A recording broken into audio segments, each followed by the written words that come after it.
Hey everyone! Assalamualaikum! For this video, samahan nyo kaming mag-grocery with Baby Lemon. And here we are guys, pure gold na naman tayo since malapit nga lang to sa bahay namin. Kaya madalas, nasa pure gold lang tayo nag-grocery. Then here, kumuha ako ng dalawang Big Bird na chicken at pina-slice natin yan na adobo slice, of course, para madali, diba? And pwede siya sa lahat ng kinds of luto. Like adobo, tinola, or fried chicken. Then here, kumuha kami ng Argentina corned beef para sa spag natin. And look guys, dito naman yung mga ingredients. Ayan. Actually, hindi naman talaga ako yung tagaluto sa bahay. Pero madalas ako lagi yung inuutosan ng kuya ko mag-grocery. And every groceries namin guys, kumukuha talaga ako ng fruits. Kasi yun yung numero 1 na request ni mama.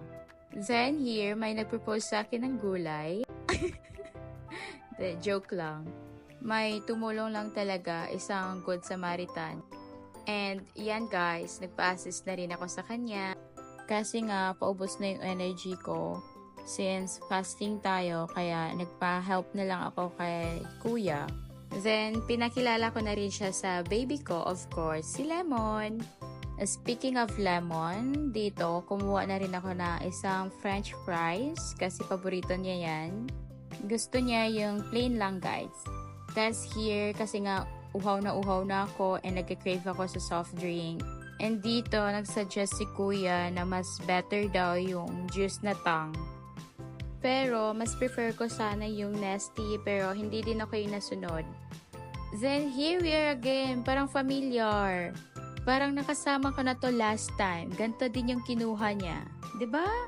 Then, ayan, habang busy ako, sila ni Lemon nag-e-enjoy sa isang hagdanan dyan. And here, na-shocks ako. Sabi niya, alam ko yung paborito ng kuya mo na biscuit. Ito yon. And totoo nga, ito nga talaga yon. Paano kaya nalaman ni kuya? Siguro stalker ko to, no? Pati yung paborito naming sliced bread na gardenia, alam na alam niya rin. Look, oh, 'di ba? At ganun din ha, pati yung paborito kong Yakult, alam na alam niya talaga dahil. Parang nagdududa na ako kay kuya ha. And eto pa guys, tinulungan niya pa kami hanggang sa cashier ha. Parang nafo-fall na ako sa kanya.